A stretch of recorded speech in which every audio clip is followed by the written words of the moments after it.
পর্ব ২ আমার ও নরপশুটির মাঝের চুক্তি। একদিনের ঘটনা। আমি প্রচণ্ড দুর্বল হয়ে গিয়েছিলাম। কথা বলার শক্তিটুকু আমার ছিল না। আমি বুঝতে পারছিলাম এই বাংলোতেই আমার মৃত্যু হবে এবং আমার ঘটনা সেই দিনের মতো পেপারের হেডলাইনে প্রকাশ পাবে। আমি মৃত্যুর জন্য অপেক্ষা করছিলাম। হঠাৎ দরজায় ঠক ঠক আওয়াজ হয়। দরজা খুললে সেই নরপশুটি আমার কাছে আসে। আমি হামাগুড়ি দিয়ে সেই নরপশুটির কাছে যাই এবং তার ২ পা ধরে বলি, আমি কি অপরাধ করেছি? আমাকে কেন এত শাস্তি দিচ্ছেন? শুধু এর জন্য যে আমি আপনার অনুমতি ব্যতীত আপনার বাংলোতে ঢুকেছি, এটাই আমার অপরাধ? এরপর আমি একটু থেমে বলি, আপনি গত ৪ বছর ধরে এই শহরের মানুষদের উপর অত্যাচার করেছেন। তারা আপনার কোনো ক্ষতি করেনি, কিন্তু তারপরেও তাদের উপর অত্যাচার করেছেন। কেন আপনি এমন করেছেন? কী রহস্য রয়েছে এই অত্যাচারের পেছনে? যদি আপনার কোনো সমস্যা থাকে তবে আমি কথা দিচ্ছি আপনার সব সমস্যার সমাধান আমি করে দিব। তার বদলে শুধু আমাকে ও শহরবাসীদের শান্তিতে থাকতে দিতে হবে। আমার কথা শুনে নরপশুটি আমাকে বলে, আমি তোর কথা বিশ্বাস করব কেন? আজ পর্যন্ত এই শহরের একটি মানুষও আমাকে শান্তিতে থাকতে দেয়নি। আমার উপর অত্যাচার করেছে, আমাকে কষ্ট ও যন্ত্রণা দিয়েছে। আমি চিৎকার করে সবার কাছে সাহায্য চেয়েছিলাম, কিন্তু কেউ আমাকে সাহায্য করেনি, বরং উল্টো আমার উপর অমানবিক এক্সপেরিমেন্ট করেছে। যে মানুষরা আমার উপর অনেক অত্যাচার করেছে, আমাকে কখনো সাহায্য করেনি, সেই মানুষের কাছে এ ধর্ণা আমি কেন দেব? যে যেমন করে তার সাথে তেমন করা উচিত। আমি নরপশুটির কথা শুনে অবাক হই।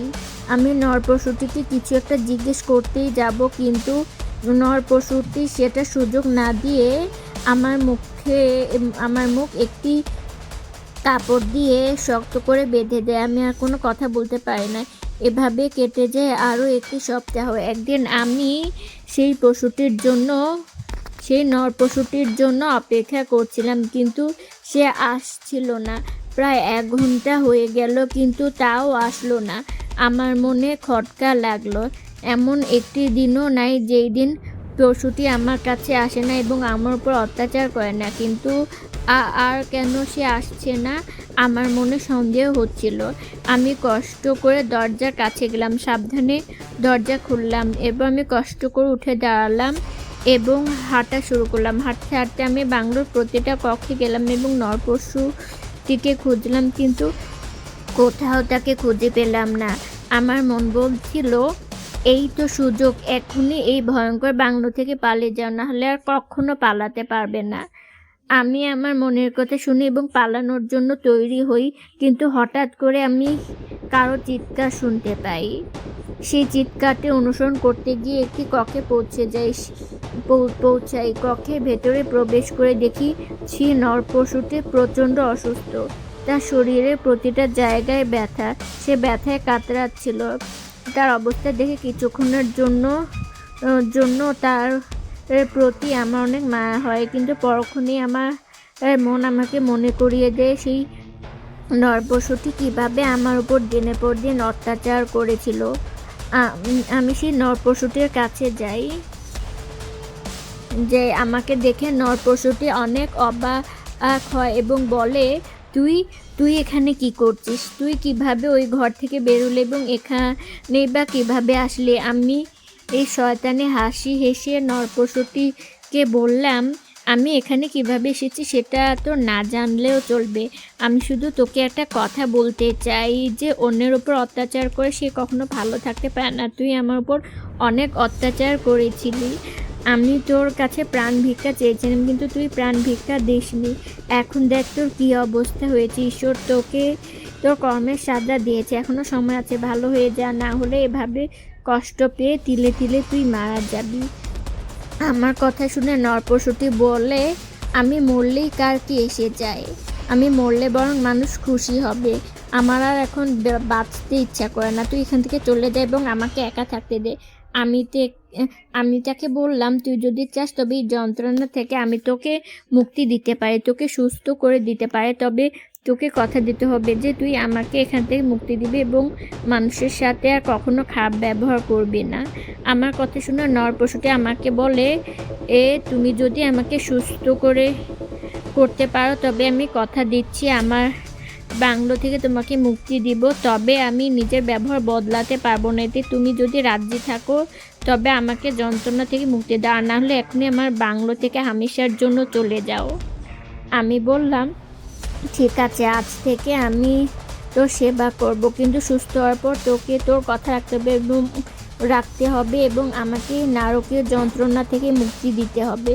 নরপশুটি মাথা নাড়িয়ে আমার কথায় সম্মতি জানায়।